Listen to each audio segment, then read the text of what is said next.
What's splashin'? Welcome to Season 5, Episode 11 of Siren Sundays with me, your host, Shannan the Siren, because this show is focused on speaking with researchers, scientists, and practitioners of environmental science and all things conservation. You are now tuning into our conservation conversation outside, and today's guest is Shannan Yates. Welcome to the show. Thank you for having me. As always, it's a pleasure. Definitely. And being my first in-person guest, this is all a unique experience for us both, for you guys, my zero watchers so far, but I'm sure you guys will tune in soon. Hopefully the audio is great. Looking forward to, got a one like, hi. Looking forward to starting the show.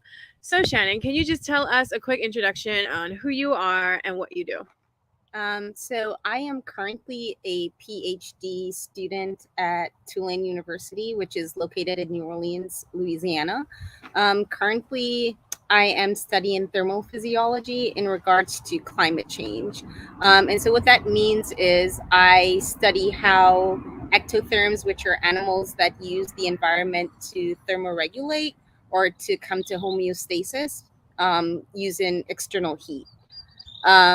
And I study how those animals will adapt to different environments. With our changing environment, due to climate change, where places that were not hot is getting hotter, and animals are being introduced to different climates. How are they adapting to those climates? Are they being successful? What adaptations are happening? So I look at it in terms of a thermophysiology side. Yeah, that is really interesting because I think a lot of times when humans think about climate change, we don't start considering some of the other animals that depend on regular temperatures to survive. And, especially things like reptiles, these little cold fronts that we see like in Florida, you have iguanas dropping out the trees because it's that much colder than I guess what they would like it to be. So let's take a quick dive right in. I know we have a slide for everyone. So we're going to start with, how did you get here? How did you get into studying herps? From I remember growing up earlier in my younger days, I was always intrigued by lizards and how they would change from the green to the brown. And so, gory story time, I would literally dissect them because I wanted to see if their organs were the same as humans. Because all of the books that I had were on human physiology. And so, I couldn't see all the organs, but I tried. And that sort of segue into me wanting to become a medical doctor because I was just so curious about how other things are living in the world with us, or how we are living in the world, or co-living in the world with these little tiny animals. And so I went through the normal, you're great at science, so you do biology and everything biology related. So I was on a medical track until one summer at the University of the Bahamas, I took conservation biology with Dr. Mundell. And it sort of opened up my eyes to this new world of science and what can be done and the questions that you can ask. And so that sort of directed me into the natural science and biology as in the environment. I didn't necessarily own in on what I wanted to actually study until I was done with UB. I did a couple internships and a lot of research assistant positions with scientists that came into the Bahamas, and they were doing research here. Most of them were lizard researchers.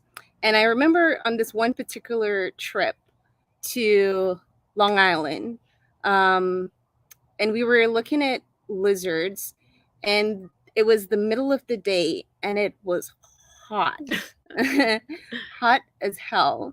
And this lizard was just out on the rocks basking. And I'm like, I want shade. Why would you want to be out here? So that sparked the idea of studying how they adapt to the change in heat around them.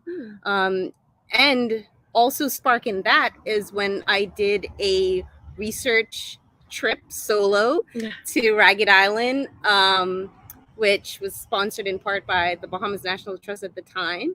And I took a mailboat, which was unheard of for like a young person just out of college, jumping on a mailboat for 3 days just to look at some lizards in the Bahamas. And so when we went down there, it was kind of like the similar thing where the vegetation makeup is of that dry whiteland coppice, which is like exposed rock and complete like shorter trees, opposed to like what's in the northern Bahamas. You have longer trees and you have more lush environment.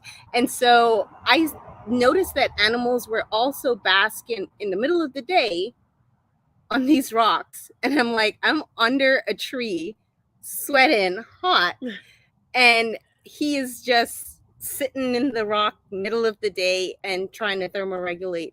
And it kind of like sparked the idea of like, how are they doing this and why are they doing this? And so I started applying for graduate school, and I looked at individuals that were studying thermophysiology and had similar interest as me, and in the questions that I wanted to answer in terms of like climate change and adaptation within ectotherms. And I landed on Tulane University. So that is a lovely journey. I think hearing that you went to Ragged Island on the mailboat, right, for 3 days, that's wild. But it is those types of experiences that really kind of ground you in what you're doing. But I do see we have some pictures here. So can you tell us a little bit about, as soon as these trucks pass, this is being outside. Right, so tell us a bit about what we're seeing in these pictures. Some of these pictures look like a lot younger versions of you. So let's hear about that. Yeah, so on the top corner, with the sort of like pink pink thing and the binoculars, I not only did work with lizards, I also did some shorebird work, and this was looking for shorebirds, I think in Andros. Okay. We were looking for pipe-in plovers, and then the other picture below, 2 pictures below it, is on one of my very first research base trip with Shed Aquarium, doing the assessment of Bahamian rock iguanas in Andros as well. So I'm holding a baby iguana. And if you know anything about me, I absolutely love iguanas, and Bahamian rock iguanas are my favorite thing, which I dressed up as a Bahamian rock iguana for Mardi Gras in New Orleans this year. Nice. I did see those pictures. Yes. And so along that trip, another researcher was on board, and she was looking at how they were developing eggs. So we were doing ultrasounds in the ocean of female rock iguanas. Below that is when I did a internship at the Leon Levy Preserve, which I think their applications are open for. So you guys should definitely, if you're eligible, apply for that. With the Amiva lizards. We call them forest runners or blue tails here locally. The other picture in the center is the very first time I was able to collect blood from the tail of an iguana, which in my opinion was like, oh my gosh, amazing. It's a skill definitely that isn't like, not everyone has it.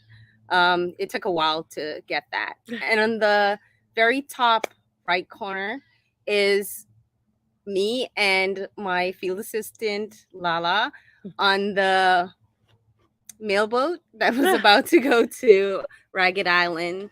Below that was my first dissection, not my first, but like my more professional dissection of a lizard, which was like really cool because I got to see its heart.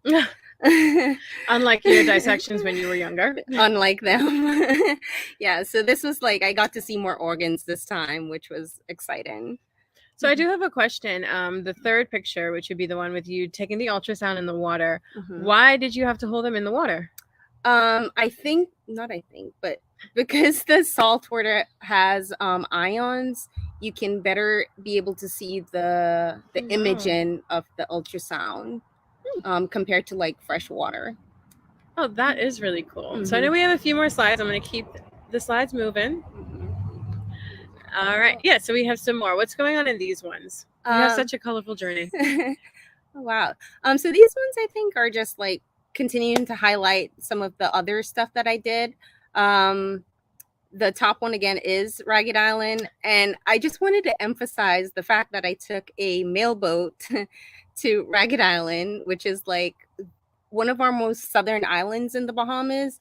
There's not much people living there. I think when we went, it was a population of 20 persons on island. It's mainly a fishing island, so most of the persons that their main source of income was going out and fishing. It was really cool that I got to see 2 Bahamian boas alive in Ragged Island, and I didn't really go to look for them, but that was pretty awesome. The other 2 photos to the bottom are of that same trip to, one was Exuma Keys, and I think this was the first photo of me holding an Exuma Keys rock iguana. Wow. Which was pretty monumental at that time because this was a big boy. He was a pretty big iguana, and he was pretty aggressive too. And I calmed him down, and I was able to hold him to take a photo with him. And then the other photo is like our conversion of like putting seawater in like that big Tupperware to see the ultrasound, and I was playing around with that. I got to do it also, which was like really nice. When you go on these research trips, you're not just a spectator. Yeah. You're actually helping the researchers, and you're like learning skills too. And then we have the Leon Levy Preserve to the bottom. Photo with Joe Wazalewski. He's a herpetologist of natural selection in Florida. I think he comes down and he's a guest lecturer for the internship. Learned a lot from him there. And then the middle is another very prominent Bahamian, not Bahamian, but he does a lot of work in the Bahamian, John Iverson, with the Exuma rock iguanas. Okay. So he has had 30 plus years of research working on rock iguanas. And I might be incorrect with the years, it might be more. And then we have Tammy on the left with that crab. So I also did land crab work. Oh, nice. So I enjoy eating them, and I also enjoy studying them. Yeah. I think that's the beauty of working in the environment. You can definitely study some of the things, as I adjust. You can definitely study some of the things that you enjoy eating, especially for the Bahamas. We have things like the Nassau grouper, spiny lobster, and of course, land crabs. Now, I know we do have a question in the audience. I'm going to just pop that up on the screen. So Will Gus asks, "Hi, Shannan. Recently, I've been seeing a few green iguanas in my area. Should we be concerned?" Oh, gosh. Yes, and why? We should be very concerned and very alarmed. These guys are very prolific breeders. They're herbivores, and so they eat absolutely anything that is green and growing. So it destroys our natural habitats that is naturally growing. And with the destruction of the habitats, you have like a trickle-down effect. So if there's no habitat, then other animals aren't able to use it as refuge. So fewer birds, fewer snakes, and some Bahamians would be happy with the fewer snakes, but snakes are good for us. They help to mediate other pests in the environment. And not only you'll see the trickle down of the habitats, you'll see less and less biodiversity. And we all know it's super important to have a diverse environment, right? Because they're balanced and checks in places to make sure everything goes according to how it's supposed to go. One of the problems Florida have right now with green iguanas, green iguanas, is that they are destroying infrastructure. So you don't think about the fact that they roost together. And so when they roost together, they're going to try find somewhere high and warm away from predators. But unfortunately, we don't have any natural animals that predate on them. Mm-hmm. And so they bear down on structures, and bearing down on structures create damage to those structures. Interesting. Yeah. And because one female can have about 80 babies like twice a year. Wow. That is a lot. So that's 120 160, my bad. 160 individuals from just one female per year. And if you don't have anything eating the babies or like picking off the babies, all those are gonna become adults, right? And that's really not really great for us because we don't have even like the area mass to sustain a population like that. And where they are native is Central and South America. Okay. They have natural predators, and they also contend with humans consuming them, and it's a natural thing in those areas.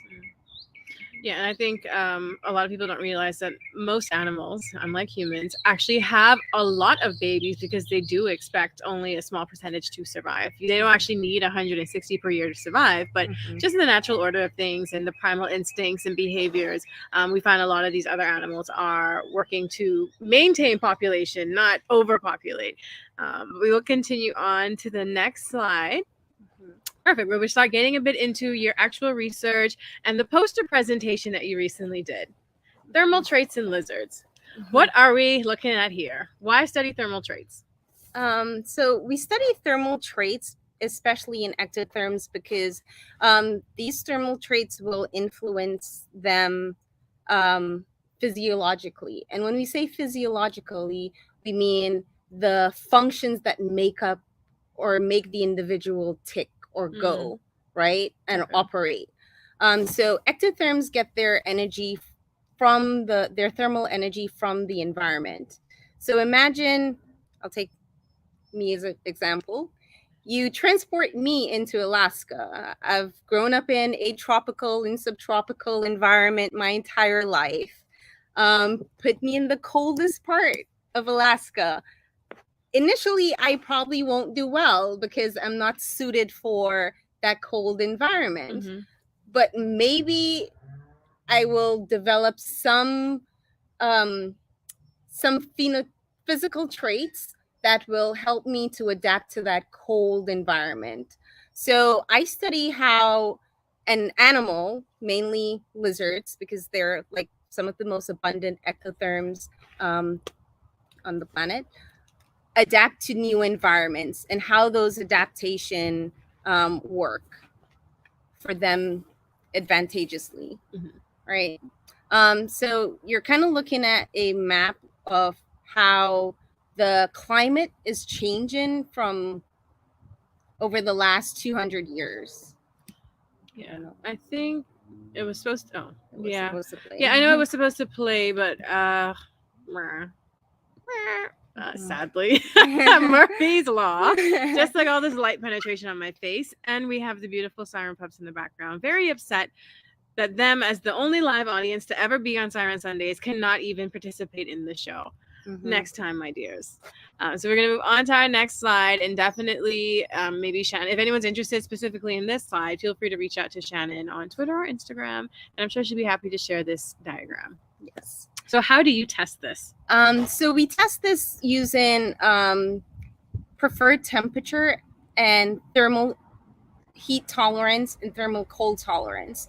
So a preferred temperature is generally the temperature where an individual would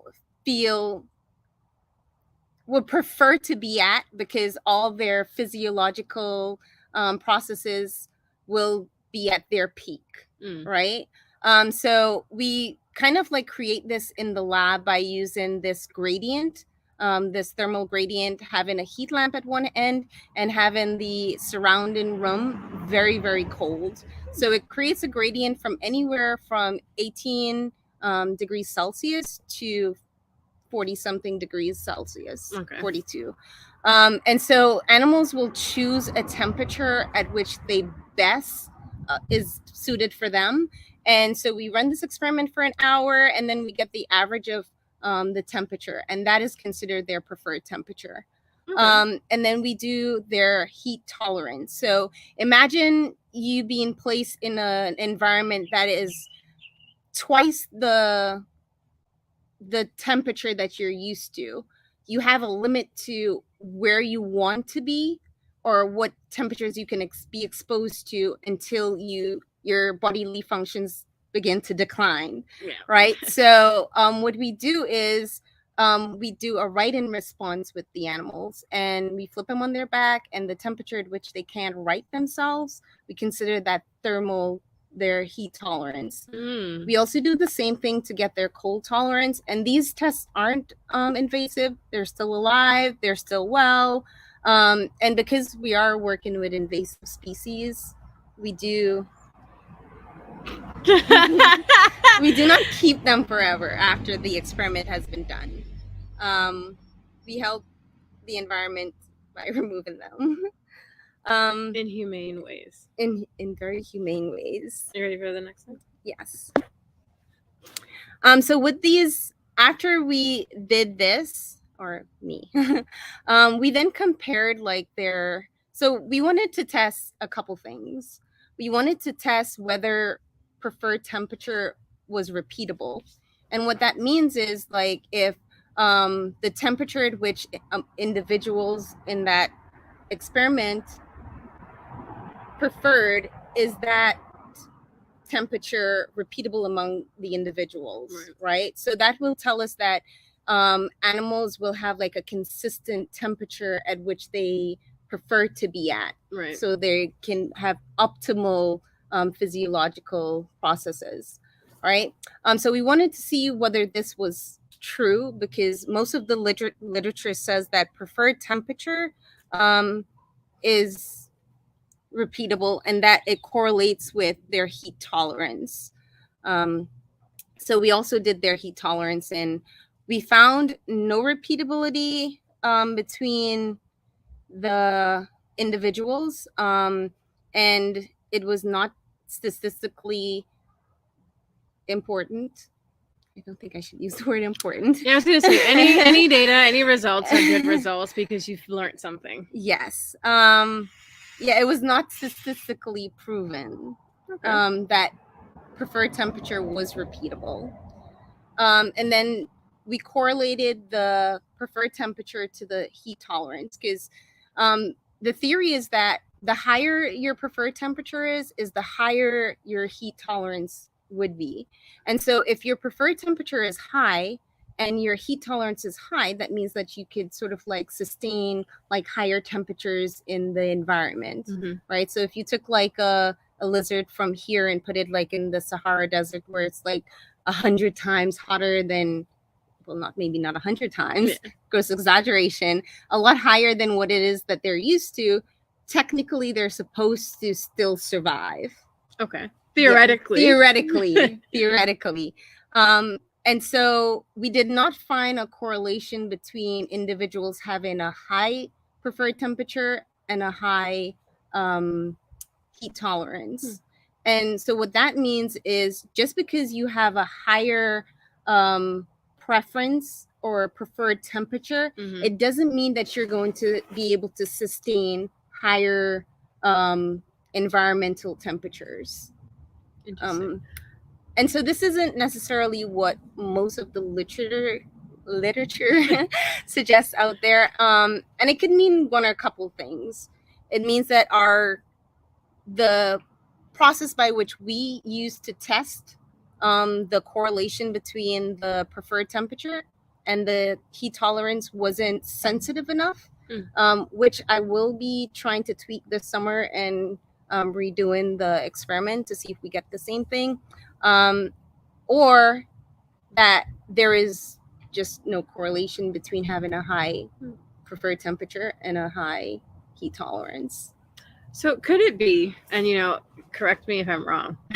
Yes, Lindy, this is the first in-person interview of the show. This is our pilot episode with in-person. As you can tell, there are a little bit of light issues. But here we are. And also good afternoon to my Aunt Denise, who is one of my faithful viewers. But so my question to you now that you've kind of explained that, because I've obviously talked to Shannan about this before, but could it be that preferred temperatures in these lizards in a way have nothing to do with their physiology? Like maybe some lizards, because I mean, just like we don't know what exactly is going on in our body, but some people like hotter temperatures versus others, but then others might be able to tolerate hotter temperatures than these ones who prefer, you get what I'm going, right? So is it a possibility that these lizards, they just like the temperature versus it's actually the optimal temperature for their physiology?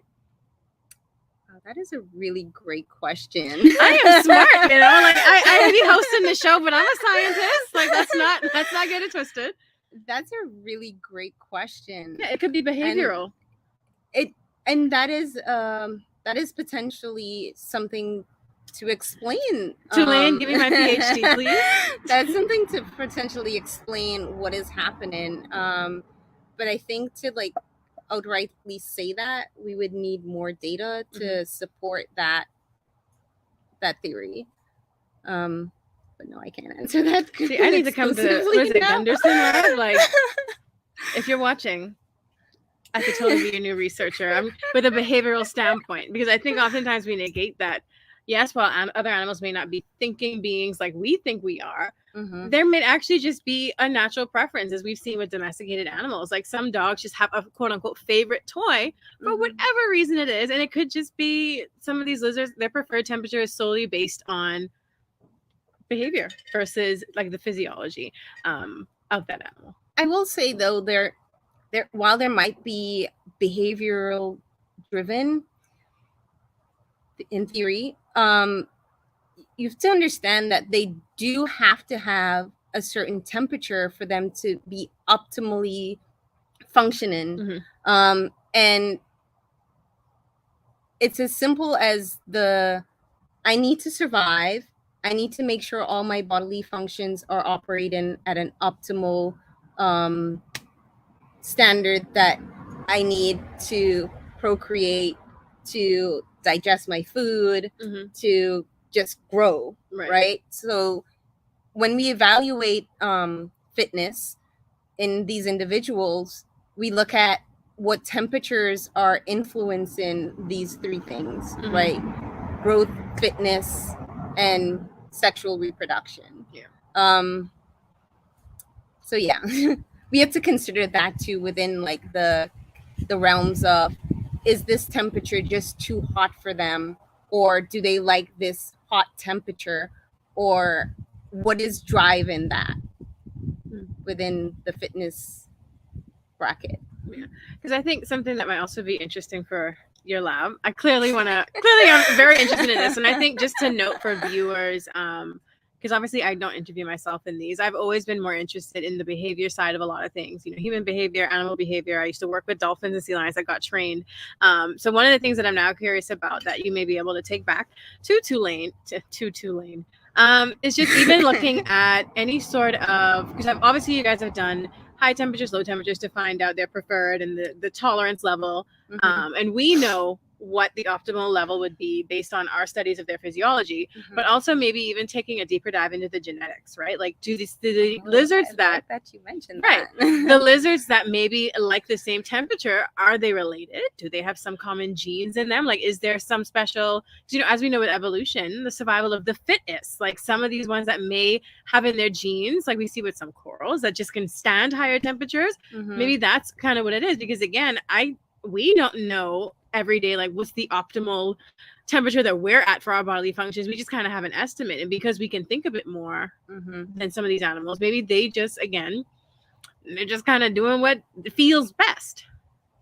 I really love that you brought this up. So I will say that this project that I did was a sort of like a side project in the bigger project that I'm doing. Okay. And so for my dissertation, hopefully. I am investigating how these ectotherms adapt to different environments. So you will have, for example, environment A, which is like a cooler, warmer, shaded temperature or environment, opposed to environment B, similar to what I explained earlier about, that exposed whiteland caucus that experiencing higher temperatures. So what I want to investigate is how are these animals in environment B adapting versus how animals are in environment A, sort of like along a gradient, right? And so I want to find out what are the genetics of those individuals in terms of, is there a gene associated with heat tolerance or cold tolerance? And do you see differences in those genes across environment A and environment B? Also, I would like to investigate sort of like what the optimal temperatures are in those environments, how the temperature ranges different. So in environment A, for instance, your optimal temperature or your highest temperature, average temperature might be, say, 37, right? And environment B, it might be 50. Gross exaggeration of numbers here. So the optimal temperature for this ectotherm might be 32 degrees, right? So how is each individual or each population in environment A and environment B adapting to those like restraints of the temperatures, and how are they evolving? What genes are associated with that, if there are any? Do they have any similarities in gene expression, right? Yeah, so those are like some of the things I want. And I also want to find out, so metabolism is like really important too, because with the getting energy from the environment, you need to do all these internal stuff. And so how does the optimal temperatures in each environment influence how you metabolize stuff, right? Interesting. This definitely, again, we're going into a wormhole, but clearly we're going to have Shannan come back on the show again, because this is a very interesting topic for me. I hope you guys are also find it interesting. I see that we have 2 more questions in the chat, so I'm going to pop those up really quickly. We have from Jewel Benavi on YouTube. She says, "Hi ladies, great show thus far. A bit off topic here. Did you have your research topic before you started your PhD journey?" That's a good question. I had my research interests. I was, as I mentioned before, I was very interested in how animals were adapting in Ragged Island in that exposed caucus, opposed to how they were adapting, say, in New Providence, where there's a lot more shade. And even when you go into like the pineland forest, there's absolutely more shade compared to like your whiteland caucus. The heights of the trees are different, so you're going to have different shade quality. So I had a broad idea of what I wanted to do, but not necessarily the exact questions that I'm asking. I think, Yeah, that's a good point. I think a lot of people who are probably watching who are interested in pursuing PhDs, because even with me, whenever I have that idea thrown around, it's kind of like, well, what in the world? But it is interesting to know that once you have a general idea of the area, you tend to refine that, right, when you get there. I know Jill has a follow-up question. Also, what has been the biggest surprise in your study thus far? In the study thus far? Oh, in this study that we okay. You can say this one. I think the biggest thing was that there wasn't an actual correlation between preferred temperature and heat tolerance. So the literature kind of says that the higher your preferred temperature is, your higher your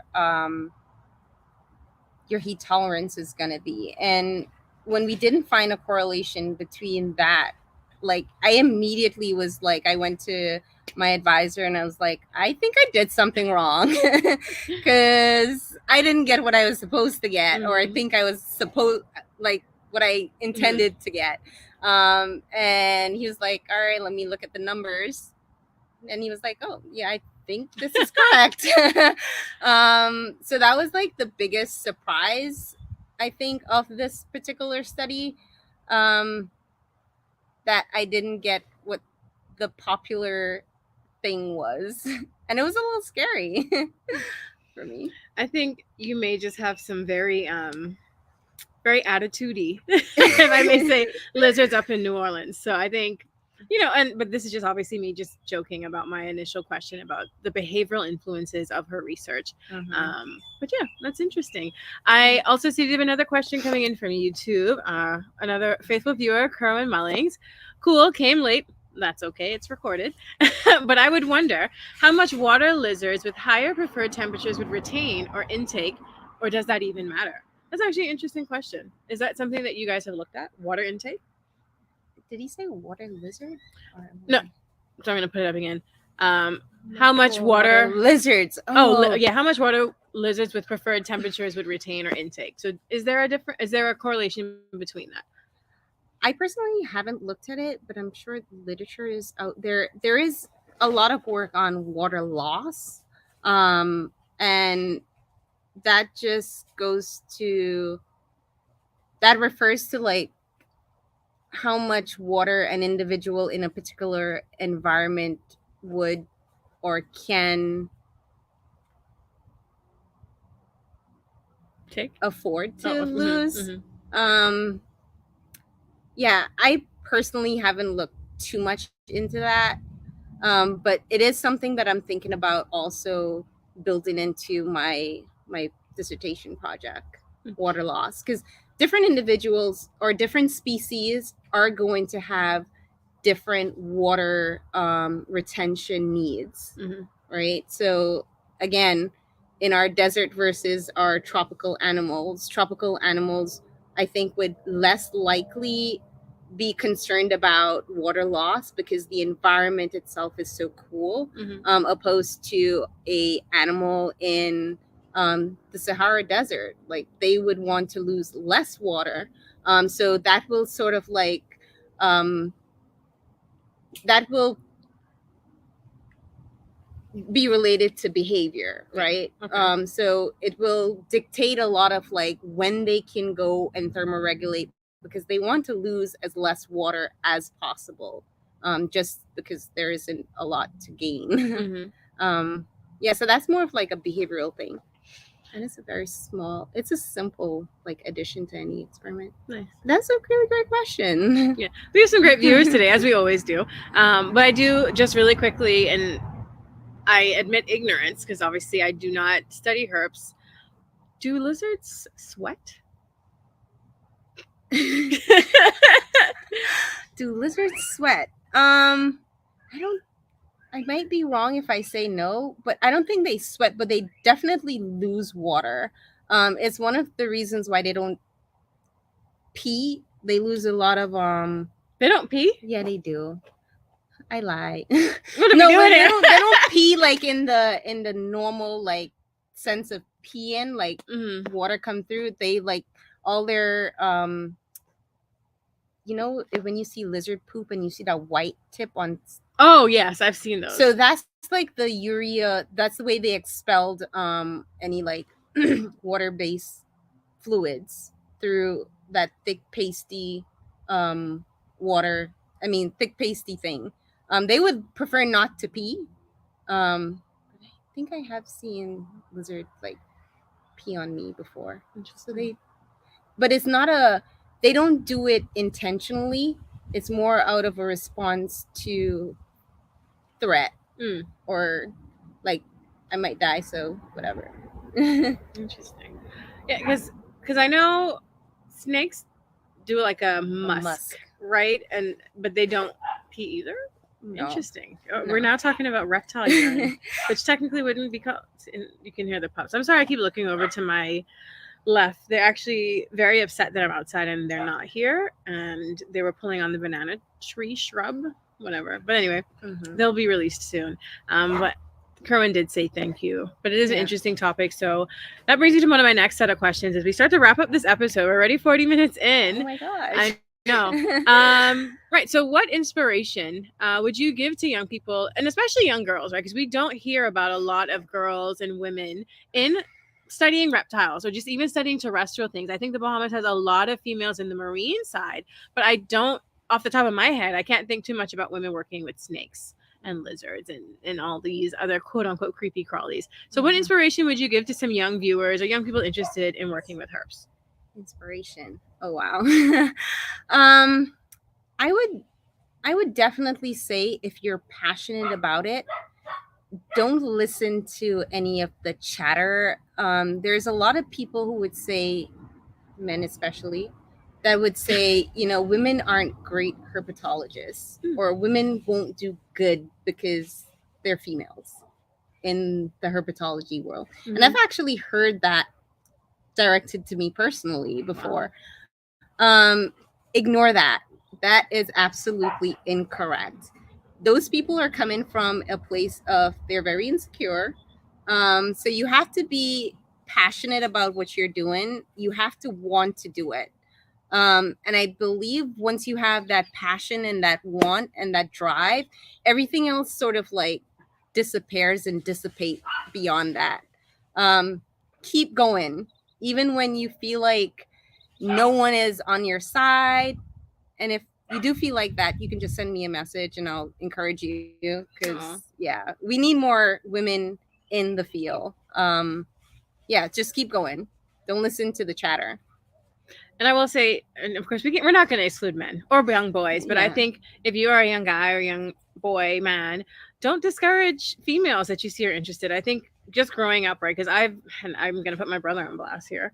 Sorry, Lawrence. He was always more scared of insects and lizards and stuff, whereas I wasn't. But I mean, I didn't get into herps. I mean, I do still find them a bit creepy, but there's this stereotype that girls are scarier and we're not interested in getting dirty. Like, I know being in the field, I get my nails done regularly, and everyone's like, she can't collect data. She gets her nails done. I'm like, that has nothing to do with my ability or my desire to work and be in the field. And I think just so anyone out there, this is why we highlight the importance of inspiring young women. Like, you can still be quote unquote girly and still be in the field. I mean, look at us, we're wearing makeup. Like, right. I get my nails done. And I think so. We have another question coming in, and also along with a hashtag women in science. Definitely. Thank you, Javelle, one of my dear friends from Barrie. So she says, reptiles survived the beginning of times. So it's not too surprising them having a varying temperature preference. Very true. We've had reptiles on this planet, I'm assuming, longer than us. Yeah. They are the dinosaurs. I mean, chickens too. Chickens are pretty creepy. Man, look how alligators have been around from the inception of the planet. Like, they're doing something that everyone else should probably follow. They know how to survive. They drink water and mind their business. So I think, and again, as we are wrapping up, how can viewers who might be watching now, watching or listening later, how can they follow your work, get involved with your work, or even get in touch with you? So I'm very accessible via Twitter, email.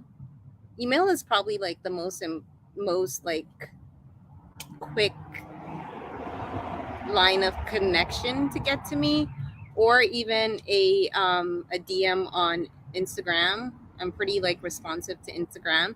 I do try to post a lot of my work on Twitter, so you can definitely follow me on Twitter. So the changes in my direction in my work. So social media, I would say, or old-fashioned email. Awesome. So I did just pop her handle in the comments there on YouTube and Facebook at SS Yates 17. You normally would have been seeing it on the screen, but in us piloting this first in-person episode, I realized that the beautiful background I usually have displayed is not showing because we're on one screen. But we're going to get better. We're going to do more. And we do have two last things to pick your brain about. So throughout your career, throughout this amazing journey that you've had, is there any sort of because life lesson that you might have learned in the field that has now, like, what is it, permeated through the rest of your life? Do you have any, like, a life lesson that you want to share? Oh, wow. I say the one that stands out the most is experiments fail. You just pivot. And I'm still learning that, and I'm still trying to apply that, but that is so fundamental, especially when you're doing or when you're piloting experiments and you're trying to learn about a system and you think you know everything about that system or you know enough about that system, but that system tells you more than you can ever like expect for it to tell you. Mm-hmm. And so you have to adjust your expectations to meet the new information. So being able to not hold on to something for a very long time just because there's new information. Mm-hmm. Being able to pivot with that new information. I like that because that is also a great life lesson. If something doesn't work out, you just pivot, right? Mm-hmm. Just like experiments, and a lot of times a failed experiment actually teaches you a lot more than if it was successful. Yes. And our last and final question before I let you go, and before we go run and play with the siren pups for a bit. Who is someone in the sector, whether they're local or international, that inspires you and why? Oh, wow. These are really great questions, and I don't want to leave anybody out or make anybody feel like they haven't inspired me. But I'll go back to like the first person I met in the Bahamas that was instrumental in getting me like fully immersed in herps, which is Miss Sandy Buckner. Sandy Port. Yeah, so I met her in the summer of 2013 or 12, one of those summers. I was interning at the Bahamas National Trust. We had just come back from Andros, which was Eco Camp. And I remember the following fall, I was going to do my independent study for, my degree, my bachelor's degree. And so she brought to the trust, for some reason I had stayed back really late, and I was like one of the only persons with the education officer there. And she pulled in, and there was this cage with this marine toad, which is cane toad. Cane toad. Yes, Rhinella marina. This cane toad. And I looked at this animal, and it was so stunning. Absolutely stunning. It was a male. It was bright yellow, so it's probably in breeding colors. And so I gained an interest in the animal, and we had numerous communications about the cane toad back and forth. And she has been very encouraging of my pursuits into herps and into learning more. She was very instrumental in some of the connections I made with Shed Aquarium. That introduction to the cane toad in that summer led to me doing a independent study on the introduction of the cane toads in the Bahamas, which then led to me presenting that work at the Bahamas Natural History Conference in, I think, their second ever student series presentation, which then I won. And it gave me a lot of exposure to more scientists that was at that conference. Mm-hmm. And that kind of like segue into being research assistants for these people, and then meeting Kirsten, who then recommended me to the Gunderson lab, and then me applying to Tulane University. So I say all that to say Sandy Buckner was like really kind of like, First stone. Yes. Yeah. That sort of like helped to push that along. And she's, to this day, she still's like write me emails and asks me how my PhD is going. And when I presented at the conference, I hadn't like really like publicized it or anything. And she writes me an email. It was like, oh, I saw you presented at the conference. I was like, oh, cool. She still follows me. Yeah. So that's beautiful. I think, and it's amazing, or not even amazing. I think it's very significant to me that she's also a female in herbs. I know you've told me many stories about her and how she will just jump into the bush and grab an iguana or a lizard or a snake. And I'm like, you go, girl. Like, yes. Because that's not my cup of tea. Yeah. And it's very, for the career that she's had, like documenting Bahamian herbs and the longevity of the career that she's had, and she's still doing that up to this day. It's inspirational that you can have such a long career in doing something once you love it, you know? Yeah. That's important. I feel like that's another life lesson. I think when you are doing something you love, and you're doing something that you feel is your purpose and it's very purposeful, you tend to live a longer, happier life. And the lighting on my face is getting worse. And we are coming to the end of the episode. So I'm going to say thank you so much for all of my viewers. We've actually had a lot of viewers today for this episode. So clearly Shannan's got some fans back in Tulane. And I'd like to thank all of my regular viewers and all the new ones for riding another wave with us on another episode of Siren Sundays. We do have one more episode left after this. That'll be next week, Sunday. So I hope to catch you guys all there for our finale of season 5. And again, thank you for being on the show. Thank you for having me again. It's always a pleasure. Right. And piloting my first in-person. We're going to get it a little bit better. We're going to tweak it up a little bit more. But I hope to see you all soon. All waves yours. Lashanti, the Siren. You guys have a wonderful Siren Sundays.